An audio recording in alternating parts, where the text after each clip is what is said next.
My name is Andrew Jeffrey. I'm the Deputy Head at Windlesham School in Brighton, where I teach maths. I think the reason I like teaching in Brighton is that it's A, a very interesting place to live, and B, there's a fantastic range and diverse number of people here, which makes for a very rich mixture and a very rich school. There are several ways of doing subtraction sums. Here's a sum for you. I was inspired by brilliant maths teachers when I was a child, and some not so good ones who, funnily enough, gave me the inspiration to do better. Is that the right answer? Yes. Is that the best method? No. Okay. That's just basically a rubbish method, isn't it? Okay.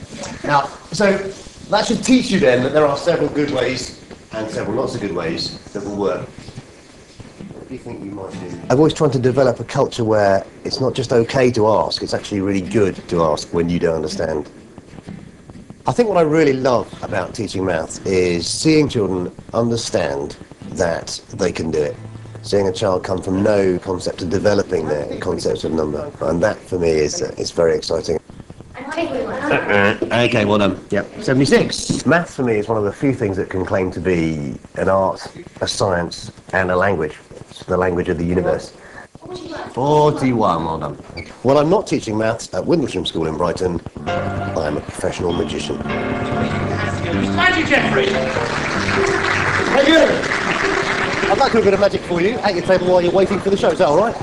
Okay. Yeah, that'd be nice. Okay. I've been involved in magic for, I guess, about just over 30 years. And I've been a professional now for about 7.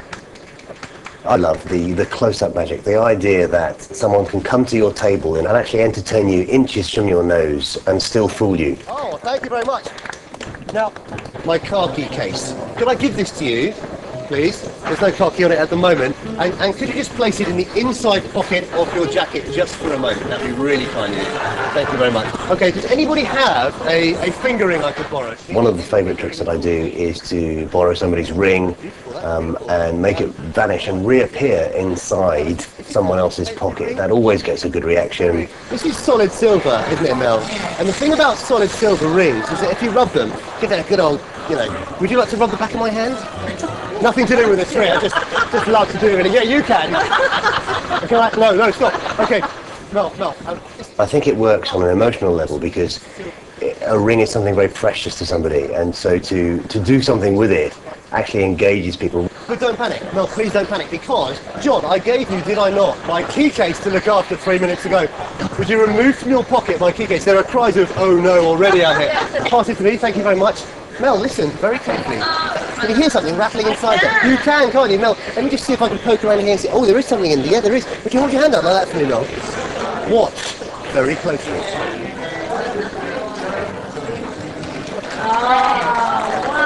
There we go. Well, thank you. See, now we're getting applause from surrounding tables. Every time you approach another group of people, you have to re-engage with them. You have to make them care. Good evening, ladies and gentlemen. Hello, thanks for coming to Club Magic. My name's Andrew. A couple of years ago, I was asked to become the president of the Sussex Magic Circle. And I like to think that I can give back to the younger magicians in the club, something that I've learned from many, many experienced guys in the past. There you go. Oh. Thank you very much indeed. Now, just pick these ones up, and all I can say. I think it's absolutely vital for teachers to strike that work-life balance, to have some sort of interest, some sort of hobby outside of school. Because I think the more you do, the more you develop yourself as a person. You develop a richness, a roundness, and you'll bring that richness to your teaching.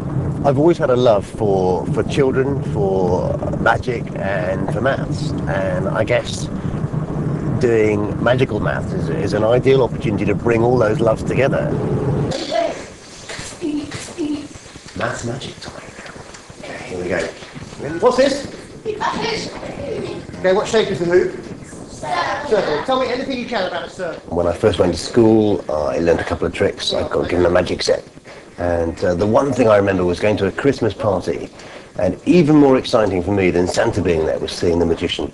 And I can still remember one trick that he did, which was a box with a dice in it, and it shoved backwards and forwards, and it disappeared and ended up in his hat. And I just thought that was just magical and amazing. What shape is it now? It's a square. Tell me something about a square.